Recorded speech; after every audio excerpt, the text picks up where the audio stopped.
The rain hammered against the chapel's stained glass windows like angry fists demanding entry. I stood at the back of the room, my second-hand black dress clinging to my damp skin, water still dripping from my hair onto the worn wooden floor. The scent of lilies was overwhelming, suffocating, mixed with expensive cologne, polished leather, and something else. Power. Old money. Danger. I shouldn't have been there. My fingers trembled as I gripped the edge of a pew, trying to steady myself. Around me, men in tailored suits worth more than my annual rent stood like statues, their faces carved from stone. Women dripped in diamonds and grief, their makeup pristine even through their tears.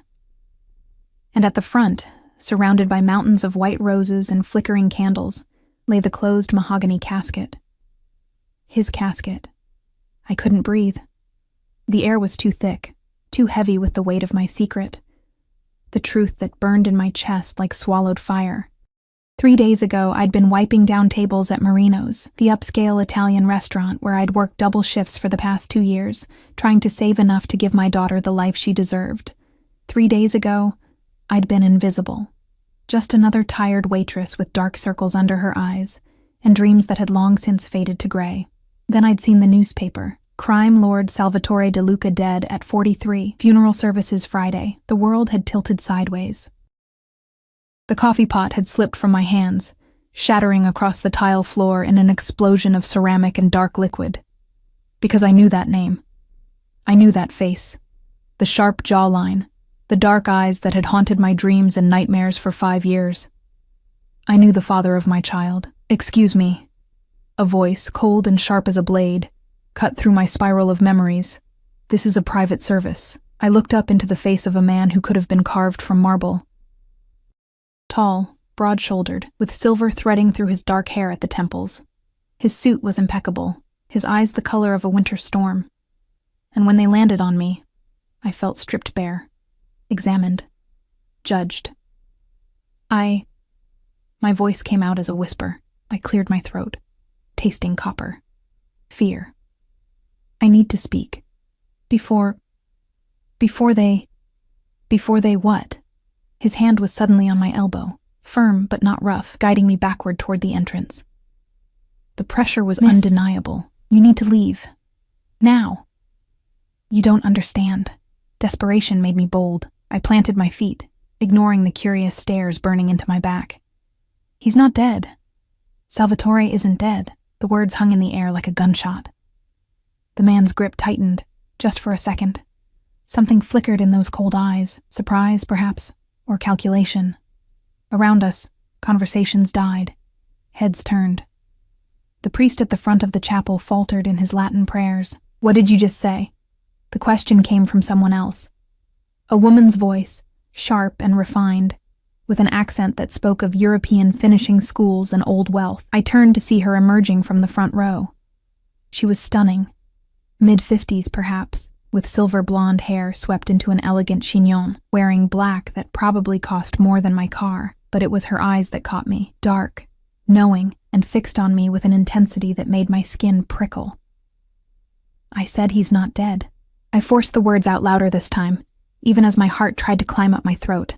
"I saw him 2 days ago, at the hospital where my daughter is being treated." The silence was absolute. Even the rain seemed to pause. "Guards." The silver-haired man's voice was low, controlled. "Remove this woman. Gently. Wait." The elegant woman held up one perfectly manicured hand. She moved closer, her heels clicking against the floor with the precision of a metronome.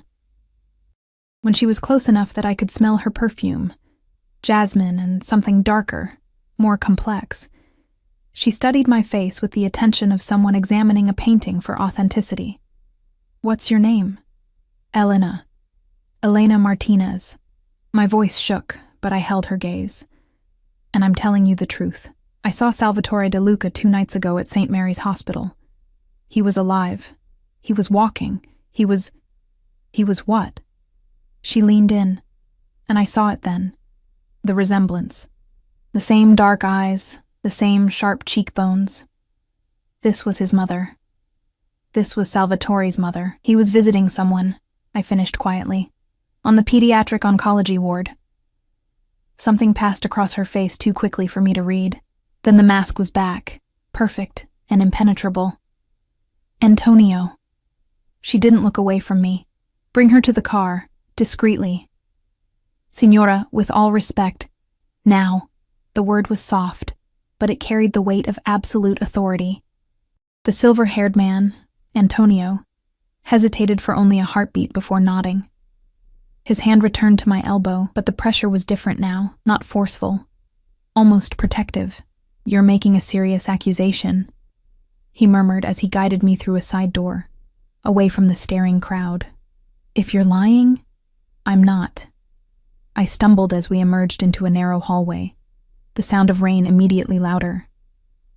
I swear I'm not lying. I saw him. He spoke to me. Then you're either very brave or very foolish.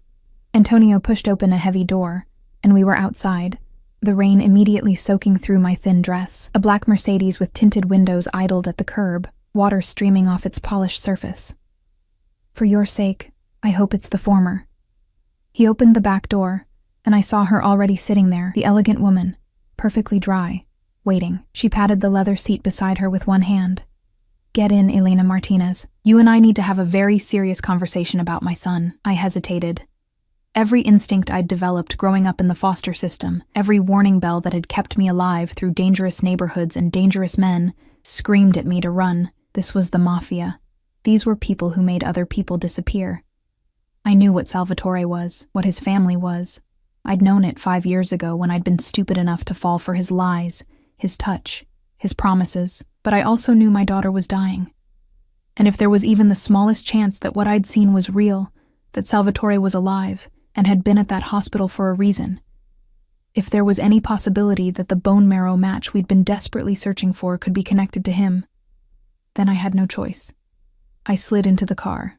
The door closed behind me with the solid thunk of German engineering and probably bulletproof glass. The interior smelled of leather and that same jasmine perfume. The woman sat perfectly still, her hands folded in her lap, studying me with those dark, knowing eyes. Start from the beginning, she said quietly, and don't leave anything out. So I did. I told her about that night 5 years ago, when Salvatore had walked into Marino's like he owned the world, which in many ways he did. How he'd sent back his wine 3 times, not because it was bad, but because he wanted to watch me walk to his table. How his eyes had followed me all evening with an intensity that had made my skin burn. How he'd left $1,000 tip and his private number on the receipt. I told her about the 3 months that followed, the late-night calls, the flowers delivered to my apartment, never to the restaurant, always somewhere private, the way he'd shown up at my door at midnight, his knuckles bruised and his shirt torn, but his eyes soft when he looked at me, the way he'd made me feel seen for the first time in my life, cherished, safe. I told her about the night he'd disappeared. No explanation, no goodbye, just gone. Like he'd never existed. And then, weeks later, discovering I was pregnant. I never tried to contact him, I said, my voice rough. I knew what he was. I knew it could never be real, so I just moved on, had my daughter, named her Sophia, raised her alone. Until she got sick. It wasn't a question. I nodded, my throat too tight for words. Sophia. My beautiful, brave, dying Sophia. Acute lymphoblastic leukemia, the doctors had said. Aggressive.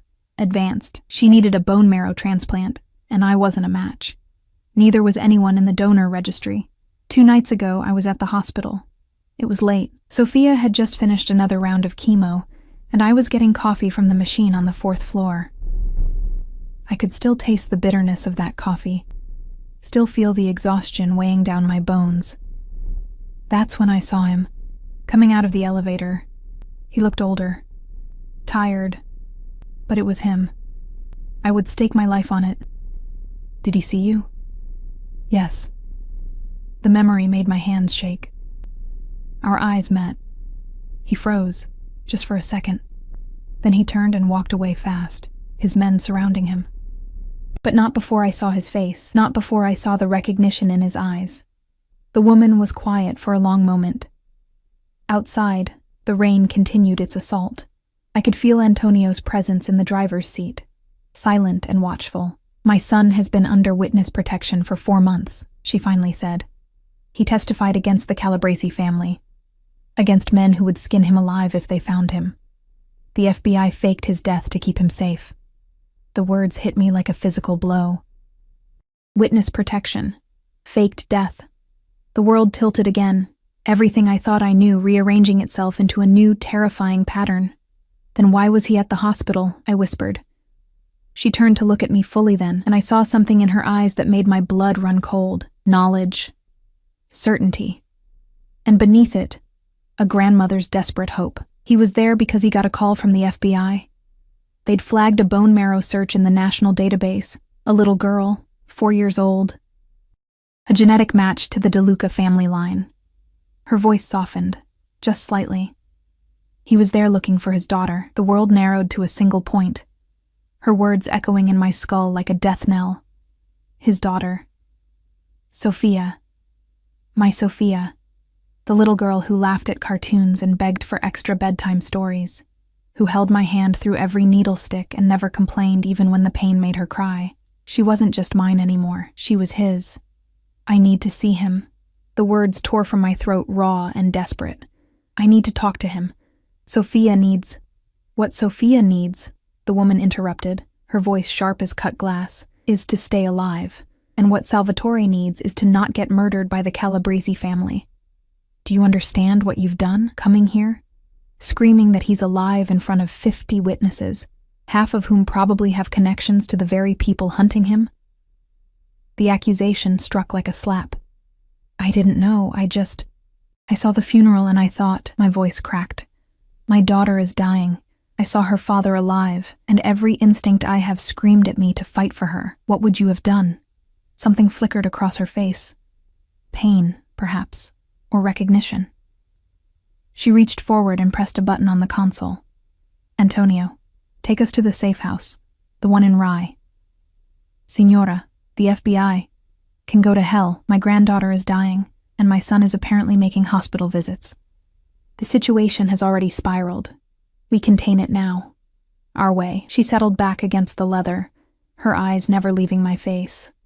"You said he recognized you?" I nodded, remembering the shock in his eyes, the way his whole body had gone rigid.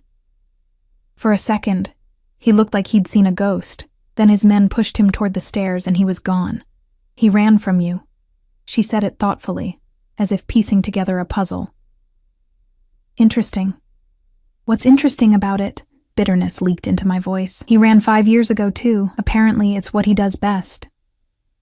"My son does not run from anything." Her tone carried absolute certainty.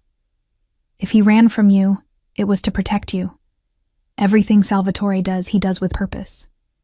She paused, studying me with those dark, penetrating eyes. "Tell me, Elena Martinez, in those 3 months you spent together, did he ever bring you into his world? Introduce you to associates? Take you to family events?" "No." I frowned, remembering. He always came to me, always alone, or with just one guard waiting outside. "We never went anywhere public together," he said. I trailed off, the memory suddenly taking on new significance. "He said what?" "He said I was too good for his world, that he was keeping me separate, safe." The word tasted different now, loaded with meaning I hadn't understood then, because he was already falling in love with you. She said it matter-of-factly, as if discussing the weather. "And men like my son, when they love something, they lock it away where it can't be touched, can't be tainted, can't be used against them." The car turned off the main road, heading north. Through the tinted windows, I watched the city give way to suburbs, then to the green expanse of countryside. Rain-soaked trees blurred past, and my mind raced ahead, trying to process everything. "If he knew about Sophia," I said slowly, "if he knew she was sick and needed him, why didn't he contact me? Why make me think he was dead?" Because the moment he acknowledges her existence, she becomes a target. Antonio spoke for the first time, his eyes meeting mine in the rearview mirror. Every enemy the DeLuca family has made in 3 generations would use that little girl to get to him. And after his testimony, there's a $20 million bounty on his head. Think about what people would pay for leverage like a sick child. The horror of it crashed over me. I'd been so focused on Sophia's medical needs, on the desperate search for a donor, that I hadn't considered the other implications. If the wrong people found out she was Salvatore's daughter, oh God. My hand flew to my mouth. I used my real name. At the hospital. When I registered her. Martinez. If they're looking at genetic matches, if they connected her to the DeLuca family, then they already know. The older woman's voice was gentle now, almost kind, which means we have very little time. The Calabrese family has eyes everywhere, including in law enforcement. If they haven't connected the dots yet, they will soon. So what do we do? Panic made my voice rise. I can't just... Sophia's in the middle of treatment. She's too weak to move. The doctors said, the doctors will do what we tell them. She reached over and placed her hand on mine. Her skin was cool, her grip firm. I'm Lucia DeLuca. I've been making doctors do impossible things for 40 years. Your daughter will get the best care available. But first, we need to get her somewhere secure. And you need to see Salvatore. Why? The question came out as a whisper. Because he needs to look his daughter's mother in the eye and explain why he abandoned you both. Because you deserve answers. And because... She paused. Something complicated crossing her features. Because he's been destroying himself with guilt for 4 months. And it's time for him to stop running. The safe house turned out to be a sprawling estate hidden behind stone walls and tall gates that opened only after Antonio entered a code and submitted to a retinal scan. The house itself was modern, all glass and steel, designed to look expensive and empty. The kind of place rich people kept as a tax write-off. But I saw the cameras, the reinforced doors, the way Antonio's hand never strayed far from the gun under his jacket. Inside, the air smelled of lemon polish and disuse. Lucia led me through a pristine living room into a study lined with books that had probably never been read. She poured amber liquid from a crystal decanter into 2 glasses and handed me one. Drink. You're shaking. I was. My whole body trembled with adrenaline and fear, and too many emotions to name. I took a sip. Whiskey, smooth and expensive, burned down my throat. He'll be here within the hour, Lucia said, settling into a leather chair. Antonio sent word. And then, Elena Martinez, you and my son will have a conversation that's 5 years overdue. The waiting was torture. I couldn't sit still. I paced the length of the study, then the living room, then found myself staring out a window at the rain-soaked gardens. My phone buzzed in my pocket, the hospital probably, wondering where I was. I'd left so suddenly, driven by desperate instinct to that funeral. I should call them. Check on Sophia. But my hands wouldn't work. All I could think about was seeing him again. Salvatore. The man who'd made me feel alive, and then vanished like smoke. The man whose daughter was dying in a hospital bed, fighting a battle she couldn't win alone. The man who'd apparently been trying to save her from the shadows. He was a good boy. Lucia's voice drifted from the study. I turned to find her in the doorway, watching me with those knowing eyes. Before the life consumed him. He used to paint, did you know that? Watercolors. He had such gentle hands for a child born into blood. Why are you telling me this? Because you're angry. I can see it in the set of your jaw, the way you're holding yourself, and you have every right to be. But I need you to understand, my son is not a coward. He's a man caught between impossible choices, trying to protect everyone except himself. He should have told me. My voice broke. 5 years ago, he should have told me what he was walking away from. Let me make my own choice. Would you have let him go if he had? The question hung in the air. I opened my mouth to answer, then closed it. Because the truth was, I didn't know. 5 years ago, I'd been different. Younger, so desperately in love with a man I barely knew, with the way he touched me like I was precious, looked at me like I was the only real thing in his dangerous world. If he'd asked me to wait, would I have? If he'd asked me to run with him, would I have followed? The sound of tires on gravel made us both freeze. Doors slamming, low voices. Antonio's measured tones, and then another voice, deeper, rougher, saying something in rapid Italian that sounded like a curse. Lucia straightened, smoothing her already perfect hair. Remember, she said quietly. He's been living in hell. Be angry. Demand answers. But give him a chance to explain. Then the door opened, and Salvatore De Luca walked into the room. He'd changed. 5 years had carved lines into his face, silver threading through the dark hair at his temples. He was thinner, harder, dressed in dark jeans and a black shirt that had seen better days, so different from the expensive suits I remembered. But his eyes were the same, dark, intense, capable of seeing straight through every defense I'd ever built. Those eyes landed on me, and the world stopped. Elena. My name on his lips was a prayer and a curse and an apology all at once. Cristo, Elena, you shouldn't be here. Neither should you. My voice came out steady despite the earthquake happening inside my chest. You're supposed to be dead. I am dead. He took a step forward, then stopped, his hands curling into fists at his sides. That man you knew? He died 4 months ago. Everything he was, everything he wanted, gone. Dead. Buried. Except he was at St. Mary's Hospital 2 nights ago. I forced myself to hold his gaze. Looking for his daughter. The words hit him like a bullet. I watched him absorb the impact, saw something crack in that carefully controlled expression. You know, I know you ran. Again. Anger gave me strength. I moved forward, closing the distance between us, ignoring Lucia's sharp intake of breath and Antonio's protective shift. I know you found out Sophia exists, and instead of coming to me, instead of being a man and facing what you'd done, I stayed away to keep you both alive. The words exploded from him, raw and desperate. Do you understand what you're involved in now? What danger you've put yourself in just by speaking my name out loud? The Calabrese family would torture you for days just to make me suffer. They would hurt your daughter, our daughter, in ways I can't even say out loud. So yes, I ran. I stayed away, because the only thing keeping you safe was the fact that nobody knew you existed. Well, they know now. I was shouting too, years of hurt and fear and exhaustion pouring out. Because I saw my daughter's father at a hospital and I tried to find him. Because there's a funeral announcement in every newspaper. Because I'm a desperate mother trying to save her dying child, and I don't have the luxury of your Mafia code and your witness protection and your... Sophia. He said her name like it was sacred. Is she? She's 4 years old. She likes purple and princesses and thinks the moon is made of cheese. She's brave and funny and so sick. My voice cracked, tears finally spilling over. And she's dying, Salvatore. She needs a bone marrow transplant, and I wasn't a match.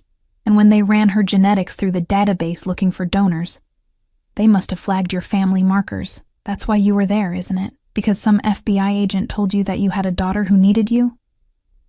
He moved then, closing the distance between us in 2 strides. His hands came up as if to touch me, then dropped. I didn't know. About her. Not until 3 days ago. Elena, I swear to God, if I'd known you were pregnant, you would have what? Stayed? Given up everything? We both know that's not how this works. I wiped at my face, angry at the tears. You made your choice 5 years ago. You chose your family, your duty, your world. And I dealt with it. I moved on. I raised our daughter alone and I was fine. But now she's dying, and you're the only one who can save her. So here we are. Silence fell, broken only by the rain against the windows and my ragged breathing. Salvatore stood so close I could smell him. Different cologne. Cheaper. But underneath, still him. Still the scent that had once meant safety and desire and everything I'd thought I wanted. I'll be tested, he said quietly. Today, now, whatever she needs, I'll give her everything. It's not that simple. Antonio spoke from near the door. A bone marrow donation requires surgery, recovery time. Salvatore can't just walk into a hospital. The moment he surfaces officially, the Calabrese family will know. His testimony put 3 of their captains in prison for life. They won't stop until he's dead. Then what do we do? I looked between them.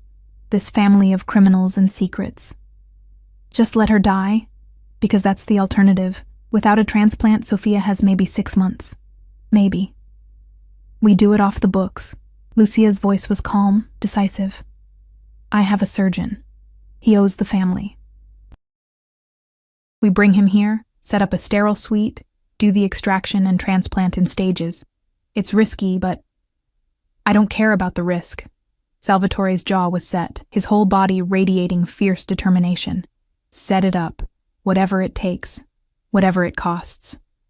It will cost your freedom, Antonio said it quietly. Once we move the girl here, once we start this process, you can't go back to witness protection. The FBI will know.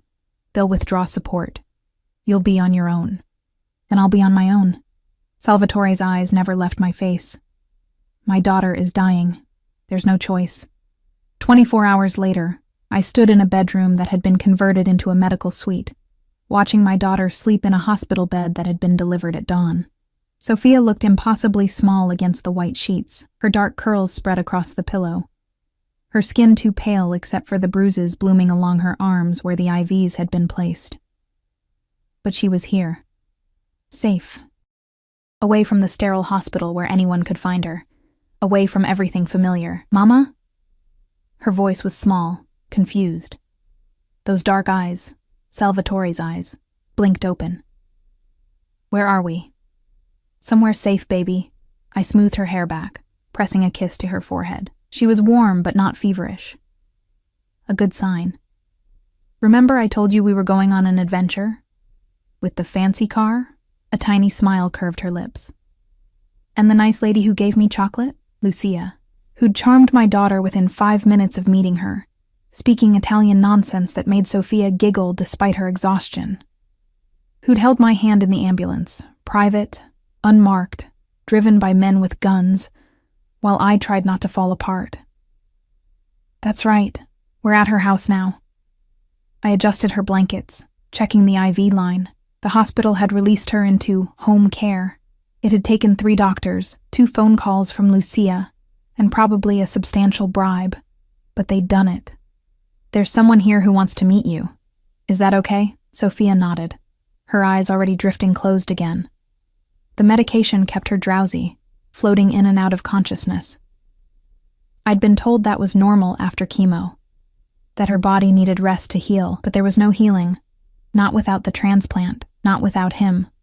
I found Salvatore in the study, staring out at the rain-soaked gardens. He'd changed into fresh clothes, expensive again, provided by his mother, but he looked exhausted, haunted.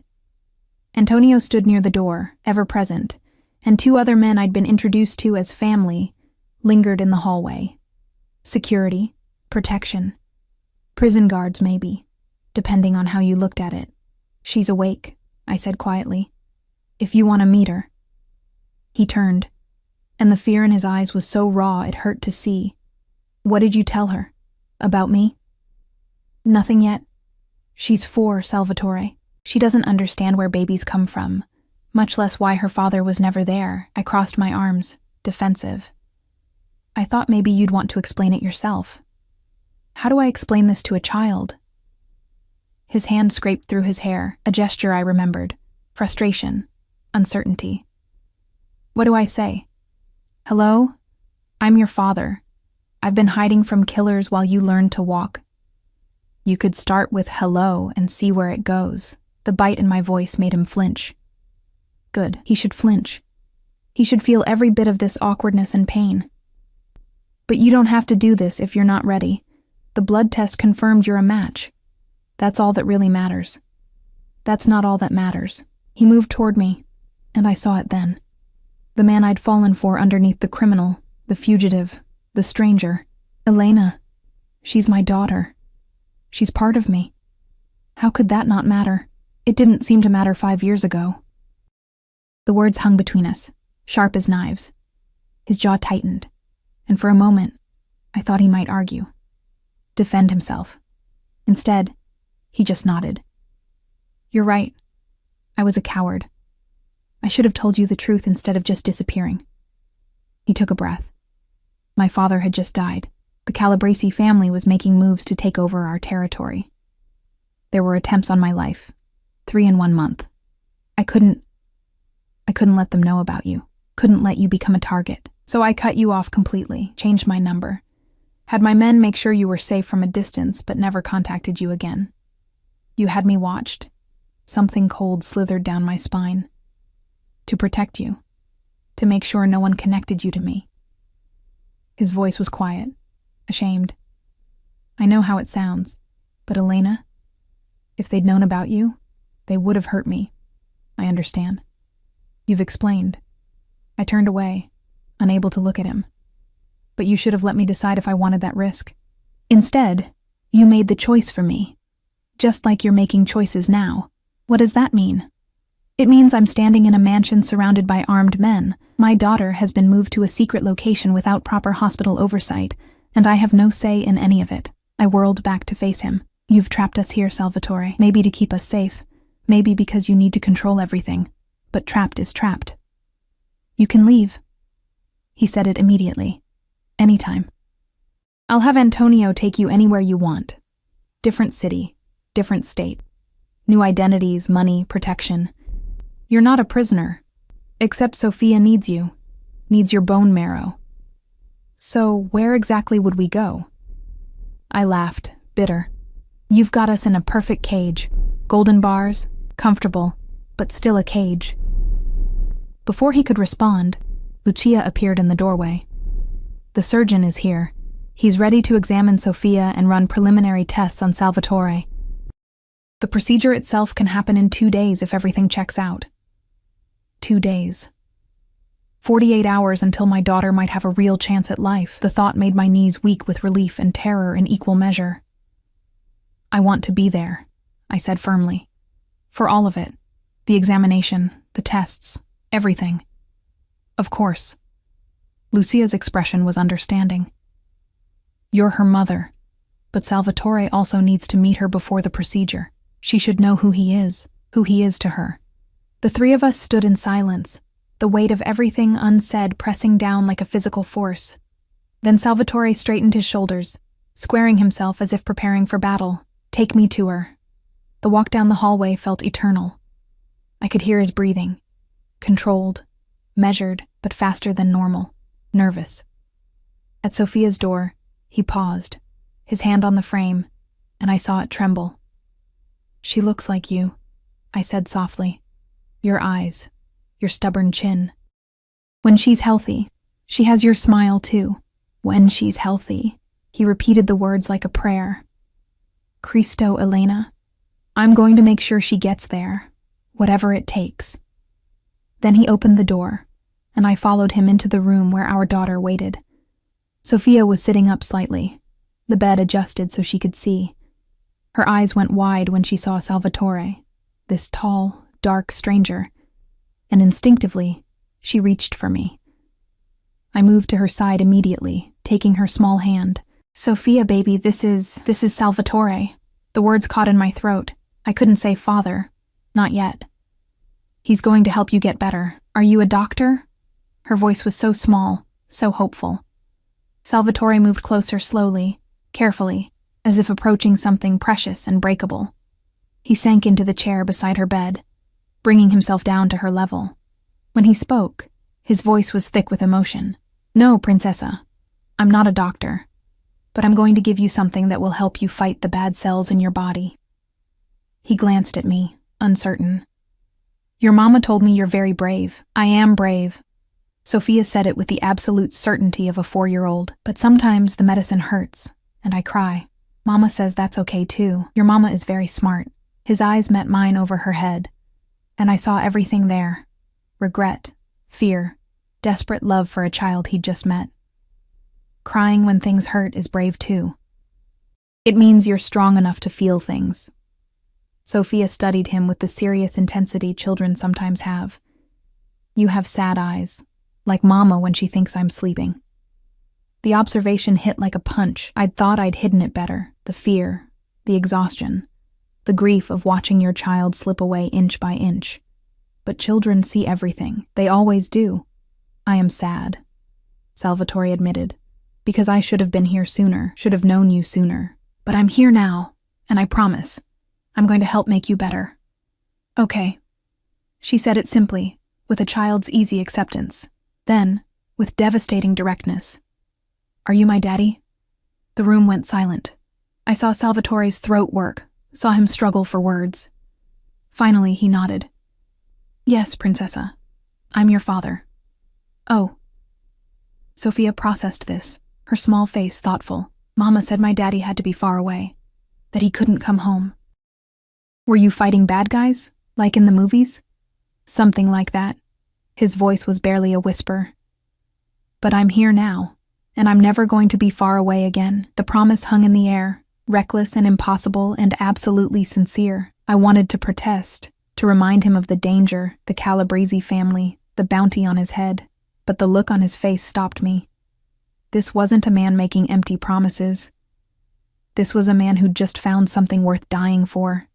The surgeon, a severe-looking man in his 60s named Dr. Russo, examined Sophia with efficient precision, asking questions about her treatment history, her symptoms, her reactions to the chemotherapy. I answered everything while Salvatore stood back, his hands clenched into fists, watching every move the doctor made with predatory intensity. "She's a good candidate," Dr. Russo finally announced. "Weak, but stable enough for the procedure. We'll need to time it carefully, let her rebuild strength after the last chemo round, but not wait so long that the cancer progresses. I'd say 48 hours is optimal." "And the risks?" I had to ask. "With any transplant, rejection, infection, graft versus host disease, but her youth works in her favor. Children bounce back faster than adults." He turned to Salvatore. "You're the donor?" "Yes." "Then we'll need to run your blood work, do a full physical. Bone marrow extraction is painful and carries its own risks. You'll be under anesthesia for the procedure, but recovery will take weeks, possibly months." "I don't care about recovery." Salvatore's voice was flat. "Do whatever you need to do." The next hours blurred together. Blood tests, physical exams. Salvatore disappearing with Dr. Russo while I stayed with Sophia, reading her favorite stories, pretending everything was normal. Lucia brought food that I couldn't eat, made phone calls in rapid Italian that I didn't understand, and through it all, maintained an atmosphere of calm control that should have been reassuring, but instead felt like the eye of a hurricane. When darkness fell, Antonio appeared at the door. "There's a problem." The word sent ice through my veins. "What kind of problem?" "The Calabrese family. They've connected the dots." He looked at Salvatore, who'd just returned from the exam. "One of their guys was at the funeral, recognized Elena from somewhere. Probably from years ago when they were watching you. They've put out feelers, asking questions about a woman with a sick kid, about genetic testing and bone marrow matches." "How long do we have?" Salvatore's voice was dead calm. "A day, maybe less. They're moving people into position. Once they confirm Elena's identity, they'll move on this location. Then we do the procedure now." Salvatore turned to me. "Tonight. We can't wait. She needs more time to recover from the chemo," I protested. Dr. Russo said optimal is 48 hours, not necessary. "Elena, if the Calabrese family gets here before the transplant happens, they'll kill me and take you both as leverage. Do you understand? They'll keep Sophia alive just long enough to torture information out of you and then—" "Stop." I held up a hand, unable to hear more. "Just stop." But I understood. The calculation was brutal and simple. Risk Sophia's life in a premature procedure, or guarantee her death when the Calabrese family arrived. No choice at all, really. "I need to talk to Dr. Russo," I said finally. "Need to understand exactly what we're risking." Dr. Russo's expression was grave as he laid out the risks in clinical detail. Performing the transplant now, before Sophia's body had fully recovered from the last chemotherapy session, increased the chance of complications. Her immune system was compromised. Her organs were stressed. The transplant itself would be shock to a system already fighting for survival. "But it's possible?" I pressed, my fingernails digging crescents into my palms. "She could survive it? Children are remarkably resilient," he said carefully. "I've seen them survive worse odds. But I won't lie to you, Mrs. Martinez. This is dangerous. If we wait, her chances improve significantly. If we proceed now, we're gambling." "And if we don't proceed at all?" Salvatore's voice cut through the room like a blade. If armed men break through those gates in 12 hours, what are her chances then? Dr. Russo's silence was answer enough. I looked at Sophia, sleeping peacefully in the hospital bed, her small chest rising and falling with each breath. 4 years old.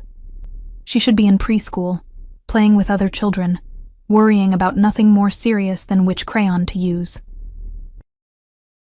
Instead, she was dying, caught in a war she didn't understand, dependent on a father she'd just met, and a mother who was drowning in impossible decisions.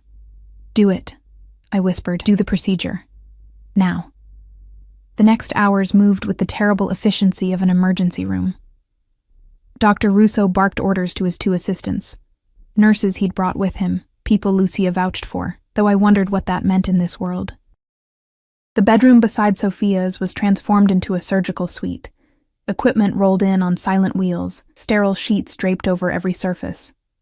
Salvatore was taken first. I watched him go, saw the way he looked back at Sophia with something like wonder and terror mixed together. Then the door closed, and I was left alone with my daughter, and the crushing weight of my choices. Mama! Sophia's voice was groggy. They'd given her pre-sedation medication, something to calm her before the general anesthesia. I'm sleepy. I know, baby. That's okay.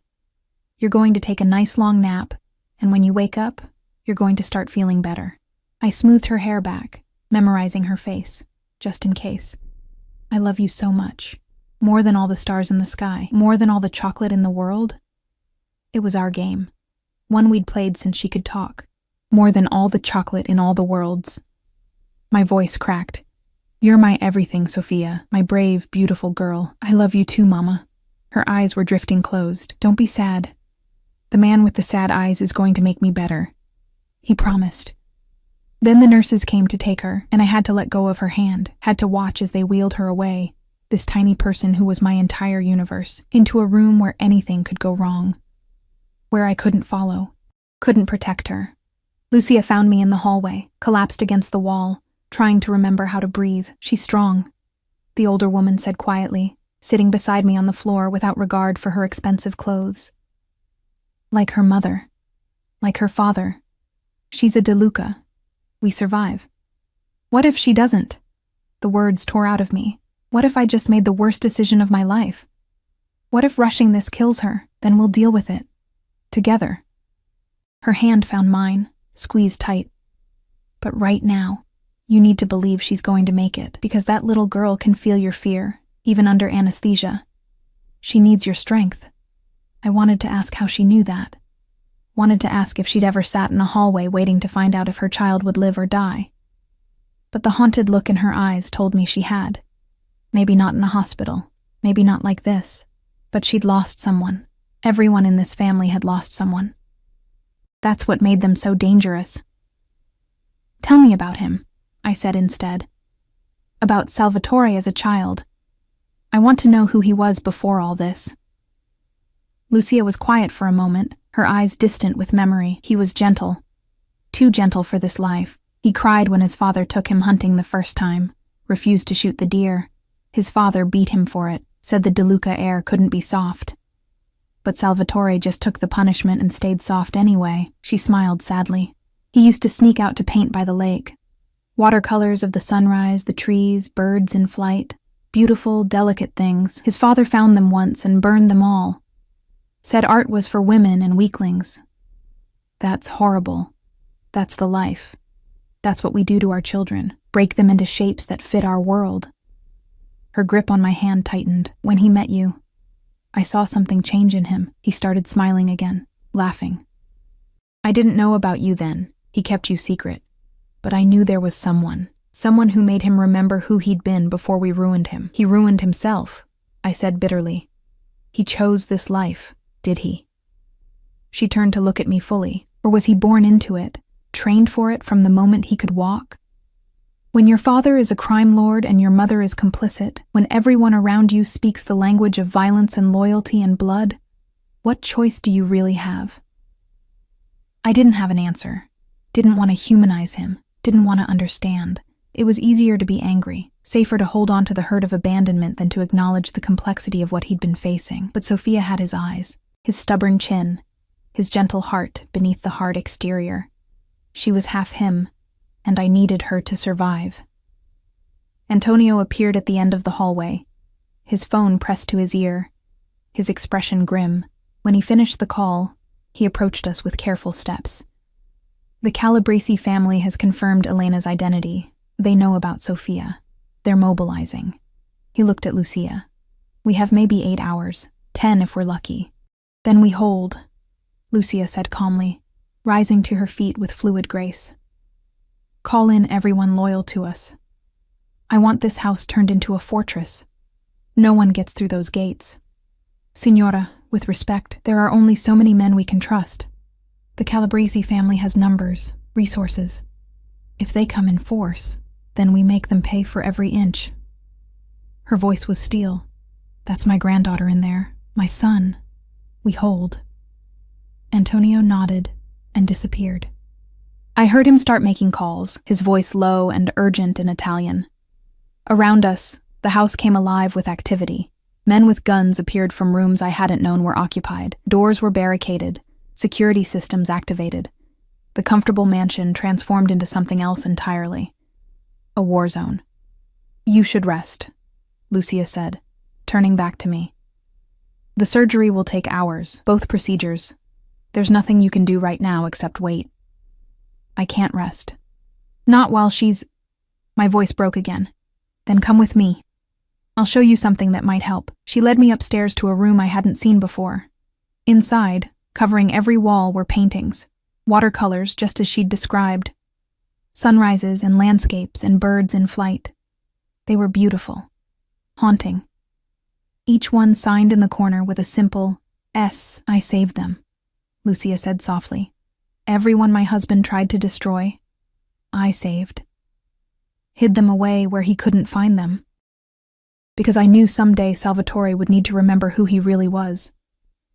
That he was more than what we made him. I moved closer to one painting.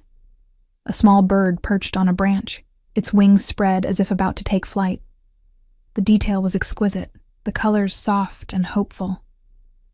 He made these when he was 15, before his father's lessons finally took hold, before he stopped believing he could be anything other than a DeLuca. She stood beside me, looking at the paintings with something like grief. I failed him, Elena. I let my husband break our son because I was too weak to stop it. Too caught up in the luxury, the power, the life. By the time I found my courage, it was too late. Why are you showing me this? Because I need you to understand. Salvatore is not just the man who left you. He's not just the criminal, the killer, the fugitive. He's also the boy who painted birds and cried for wounded animals. He's both things. All things. And your daughter, our Sophia, she has a chance to be better than both of us. Better than this whole broken family. Lucia's eyes glistened. But only if she survives. Only if we can give her that chance. A knock on the door interrupted us. One of Dr. Russo's assistants stood there, still in surgical scrubs, her expression carefully neutral. The extraction is complete. Mr. DeLuca is in recovery. We're beginning the transplant procedure now. My heart lurched. Is he okay, Salvatore? Tired, in pain, but stable. He's asking for you. I looked at Lucia, uncertain. Sophia is in the best hands available. Go. See him. He needs to know you don't hate him quite as much as you think you do. I followed the nurse down the hallway, my legs shaking. Salvatore was in a recovery room, lying in a hospital bed similar to Sophia's, his skin pale against the white sheets. There was a bandage on his lower back where they'd extracted the marrow, and I could see the tightness around his eyes that spoke of pain he was trying to hide. His eyes opened when I entered. Elena, you're supposed to be resting. I can't rest. Not until I know. He tried to sit up, winced, fell back. Cristo. They weren't lying about the pain. They took bone marrow from your spine. What did you expect? I moved to his bedside, found myself checking his vitals on the monitor without thinking, old habits from too many nights in hospitals. Your heart rate is elevated. You need to calm down. My daughter is in surgery because of me, because of my life, my choices, my enemies. How am I supposed to calm down? Because Sophia needs you alive and whole when she wakes up. I pulled a chair close, sat down heavily. And because if you stress yourself into a heart attack right now, I'll kill you myself. A ghost of a smile crossed his face. There's the fire, I remember. I was starting to think I'd broken you completely. You didn't break me. You left me. There's a difference. I leaned back, exhausted. Though I'm not sure which is worse. I'm sorry. The words were simple, but the weight behind them was enormous. For all of it. For not being there. For not knowing about Sophia. For dragging you into this mess now. Elena, if I could go back... You can't. None of us can. I cut him off because I couldn't bear to hear what-ifs. What's done is done. Now we just have to survive the consequences. Silence fell between us, filled with the beeping of monitors and distant sounds of men fortifying the house. Salvatore watched me with those dark eyes, and I saw everything there: regret, fear, love he had no right to feel for a daughter he'd just met. She's beautiful, he said finally. Sophia, she looks like you. She has your eyes, your stubborn determination. I managed a weak smile. Last month, she insisted on going to the park even though she could barely stand. Said she wasn't going to let the mean cells win. That's pure De Luca stubbornness, or Martina's strength. His hand reached out, hesitated, then settled on the bed between us. An invitation, not a demand. You raised an incredible child, Elena. You did that alone. That's strength. That's all you. I looked at his hand, remembering how it used to feel against my skin, how safe I'd felt when he held me, how completely I'd believed in a future that had never really existed. Slowly, I reached out and took his hand. His fingers closed around mine, warm and solid and real. We sat there in silence as the minutes ticked by, two people who'd once loved each other desperately, now bound together by a daughter fighting for her life in the next room. Whatever happens, Salvatore said quietly, I'm not leaving again. Even if the worst happens, I'm not running. I'm staying, fighting, for you both. The Calabrese family can go to hell.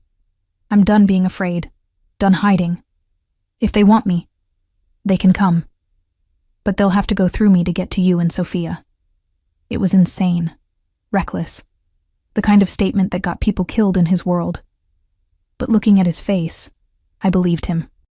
And that terrified me more than anything else. The surgery took 6 hours.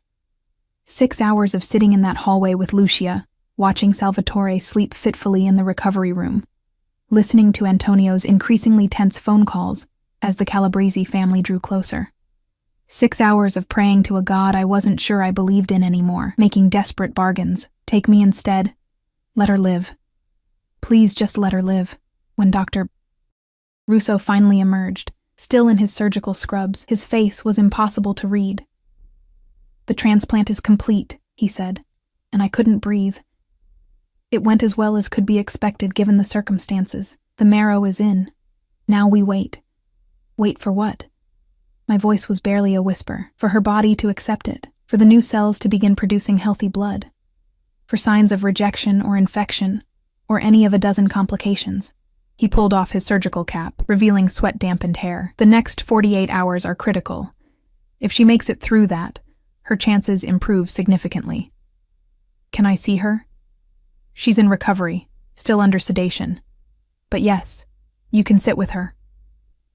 I was moving before he finished speaking, pushing past him into the surgical suite. Sophia looked impossibly small in the bed, surrounded by machines and monitors, an oxygen mask over her tiny face.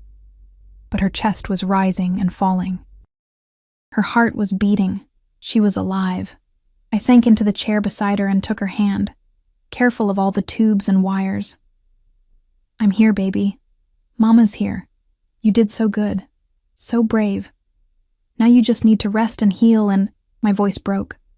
Everything I'd been holding back, the fear, the exhaustion, the overwhelming terror of the past 48 hours, crashed over me like a wave. I pressed my forehead to her small hand and sobbed. I don't know how long I sat there. Time became meaningless. There was only Sophia's heartbeat on the monitor, the rise and fall of her chest, the warmth of her skin under my fingers. Proof she was still here, still fighting. "Elena." Salvatore's voice came from the doorway. I looked up to see him leaning heavily on the doorframe, one hand pressed to his back where the extraction site was. He shouldn't have been out of bed, should have been resting, but his eyes were fixed on Sophia, with an expression of such raw emotion it hurt to witness. "You should be lying down," I said roughly, wiping at my face. I needed to see her, needed to know she made it through. He moved into the room slowly, pain evident in every step, and positioned himself on the other side of Sophia's bed. "Christo, she's so small." "How is she so small? She's 4. My voice was sharp with exhaustion and fear. "What did you expect?" "I don't know. I've never—" He reached out, his hand hovering over Sophia's dark curls, not quite touching. "I've never been a father before, never thought I'd have the chance, and now she's here and she's—" The explosion cut him off. The windows shattered inward in a spray of glass and fire. I threw myself over Sophia's bed instinctively, covering her body with mine as the world erupted into chaos. Gunfire, shouting, the acrid smell of smoke and burning. "They're breaching the east gate," Antonio's voice, somewhere distant. Calabrese family, at least 20 men. Strong hands grabbed me, pulled me off Sophia. Salvatore, his face a mask of controlled fury, was already moving despite his injury. "We need to get her out of here, now." "She just had surgery," I screamed over the sound of more gunfire. "She can't be moved. She can't stay here." He was already disconnecting monitors, his hands swift and sure despite the chaos. "They'll kill her, Elena. They'll kill all of us. We move or we die. Doctor." Russo burst into the room with his assistants. "There's a panic room. Lower level. Reinforced. We can set up there." "No." Lucia appeared in the doorway, blood splattered across her expensive clothes. Whether hers or someone else's, I couldn't tell. Her hair had come loose from its elegant style, and she held a gun in one hand like she knew how to use it. "The panic room is compromised. They had inside information. We need to evacuate completely." "Where?" Salvatore lifted Sophia with terrible gentleness, cradling her against his chest. She didn't wake, too sedated, and I saw the terror in his eyes as he felt how fragile she was. "Where do we go that they won't follow?" "The church." Lucia's voice was steel. "St. Anthony's. Father Marco will give us sanctuary. Even the Calabrese family won't violate that." "You're putting a lot of faith in tradition," Antonio said grimly, appearing behind her with blood on his knuckles. "I'm putting faith in the fact that Marco has been taking our confessions for 40 years and knows enough secrets to bury both families." Lucia's smile was sharp. "He'll protect us. Now move." The escape was a nightmare of smoke and sound and terror. Salvatore carried Sophia with one arm, the other hand holding a gun that Antonio had pressed into it. I stayed close, my body acting as a shield for my daughter, even though I had no real protection to offer. We moved through hallways filled with armed men, some De Luca family, some Calabrese, locked in brutal close-quarters combat. A man lunged at us from a doorway. Antonio shot him without hesitation, the body dropping at our feet. I wanted to scream, to freeze, but Lucia's hand on my back kept me moving. Forward. Always forward. "The garage," she commanded. "The armored SUV. Go." We burst into the garage to find it already full of smoke. 2 vehicles were burning, but the black SUV in the corner sat untouched, armored, and waiting. Antonio was behind the wheel in seconds, engine roaring to life.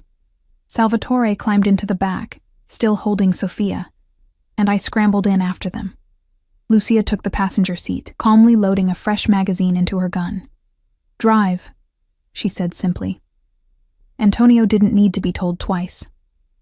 The SUV crashed through the garage door, emerging into a war zone. The elegant estate was burning, men fighting and dying on the pristine lawn. Bullets pinged off the armored exterior as we accelerated toward the gate. "Hold on." Antonio yanked the wheel hard, slamming through the iron gates that were already damaged from the initial breach. The SUV fishtailed on the wet road, but held steady as we raced away from the destruction. I looked back once, saw the mansion engulfed in flames, saw bodies on the ground. saw the life Salvatore had built burning to ashes behind us. Then we rounded a corner, and it was gone. Sophia stirred against Salvatore's chest, making a small sound of distress. I immediately checked her over. Her breathing was steady, her color reasonable given the circumstances. The IV had been torn loose in the chaos, but the bandage over the transplant site was intact. "She's okay," I breathed. "She's okay. For now." Salvatore's voice was hollow. "But they know about her now. About you." "They'll never stop hunting us, then we don't stop running." I met his eyes across Sophia's sleeping form. "Whatever it takes. However long. We keep her safe. There's another option." Lucia turned in her seat to look at us. Her elegant facade was gone, replaced by something harder, older. "We end this. Tonight. We finish what should have been finished months ago." "What are you talking about?" I demanded. "I'm talking about going to war." Her eyes were cold and certain. "The Calabresi family has violated every code, every tradition. They attacked a house under truce, targeted a child, burned our home. The other families will support us in retaliation." "More violence isn't the answer," I protested. "More people will die." "People are already dying." Antonio's voice was grim. "We lost 6 men in that attack. Good men, loyal men. And the Calabresi family won't stop. Not until they have Salvatore's head on a pike. So what do you propose?" Salvatore's hand tightened on Sophia. "We go to war while my daughter recovers from surgery? Put her in more danger? We put her somewhere safe first." Lucia's voice softened slightly. "St. Anthony's as planned. Father Marco has a network, safe houses run by the church, places even we don't know about. Sophia and Elena can hide there while we handle this." "No." The word came out hard and fast. "I'm not leaving Sophia. I'm not hiding while her father handles the mess his life created." Lucia's eyes were kind but firm. "Elena, you're a good mother, a strong woman. But you're not part of this world. You don't know how to fight it. Let us do what we're trained to do. Let us protect you the only way we know how." I wanted to argue, wanted to insist I could fight, could protect my daughter myself. But the truth was, I had no idea how to navigate this world of violence and vendettas. I was a waitress, a single mother, not a soldier, not like them. "If we go to war," Salvatore said slowly, "it needs to end decisively. Not just drive them back, end them completely. So Sophia never has to look over her shoulder. So she can grow up without this hanging over her head." "Agreed." Lucia's voice was steel. "We call in every favor, every alliance. We make an example that will echo through every family in the country. The Calabresi family dies. All of them. Root and branch." The casual discussion of genocide made my stomach turn, but looking at Sophia's peaceful face, remembering the terror of that attack, I couldn't find it in myself to protest. These people had tried to kill my daughter, had destroyed any chance of normal life we might have had. They'd started this war. The De Luca family was just going to finish it. St. Anthony's Church appeared through the rain like a sanctuary from another time. Gothic spires reached toward the cloudy sky, and warm light spilled from the stained glass windows. Father Marco himself stood in the doorway, a small elderly man in simple black vestments, waiting as if he'd known we were coming. "Lucia." His voice was accented, gentle. "You bring violence to my doorstep again. I bring a dying child who needs sanctuary." She climbed out of the SUV, her gun still in hand. "Will you turn us away, Father?" He looked at Sophia and Salvatore's arms, and something softened in his weathered face. "Never. Come, quickly." The church had a rectory attached, small, simple rooms that smelled of incense and old books. Father Marco led us to a bedroom and watched as Salvatore laid Sophia carefully on the bed. Dr. Russo, who'd somehow made it out in a second vehicle with his equipment, immediately began setting up monitors again, checking her vitals, re-establishing IV lines. "She's stable," he reported after a tense examination. "Remarkably stable, considering. The transplant site is intact. No signs of immediate rejection. But she needs rest. Quiet. Time to heal." "She'll have it." Father Marco's voice was firm. This room is sanctuary. No violence crosses this threshold. Old law, older than any of your families. Salvatore nodded, his hand lingering on Sophia's dark curls. Then he turned to me, and I saw the decision in his eyes before he spoke. I have to go. Help end this. Make sure she's safe forever. I know. The words hurt, but they were true. Just come back. She needs to know her father, not just as the man who saved her life, but as the man who stayed. I'll come back. He pulled me close, his embrace fierce despite his injury. I swear it, Elena. On everything I am, I'll come back to both of you. Then he was gone, disappearing into the night with Lucia and Antonio, and the gathered remains of their family. Going to war. Going to kill or be killed. All I could do was wait. The next 3 days were the longest of my life. I sat beside Sophia's bed in that small sanctuary room, watching her slowly wake from sedation, watching her body fight the battle happening inside it. New cells versus old. Health versus sickness.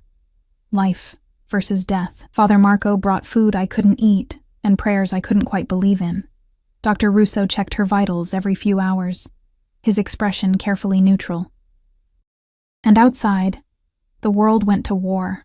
News reports spoke of gang violence, police raids, bodies found in warehouses and alleys. The Calabrese family was being systematically destroyed, their operations dismantled, their people scattered or killed. The De Luca family, in alliance with 3 other major families, had made good on their promise of total war.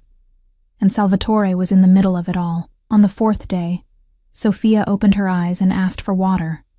Her voice was weak but clear, and when I gave her the cup with trembling hands, she smiled. Mama, you look tired. I am tired, baby. I smoothed her hair back, feeling the warmth of her skin, still warm, but not feverish. Warm like life. But you're awake. You're talking. That's all that matters. Where's the man with the sad eyes? My daddy? The word on her lips made my heart clench. He had to go away for a little while, but he's coming back. He promised. She accepted this with a child's simple faith. Mama, I'm hungry, I laughed, the sound breaking into a sob. You're hungry? Oh, thank God. Thank God. Dr. Russo confirmed it the next morning. The transplant was taking. Sophia's body was accepting the new bone marrow, beginning to produce healthy cells. The cancer was in retreat. She wasn't cured, not yet, not completely. But she was going to live.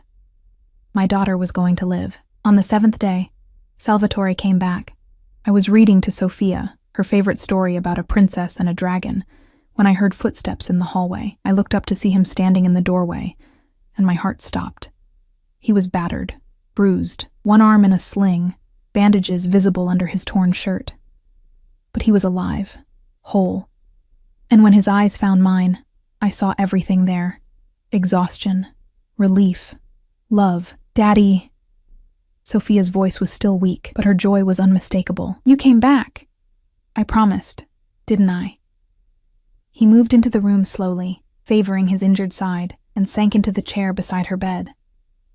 How are you feeling, Princessa? Better. The doctor says the medicine you gave me is working.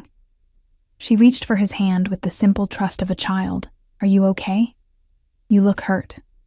I'm fine, just a little banged up.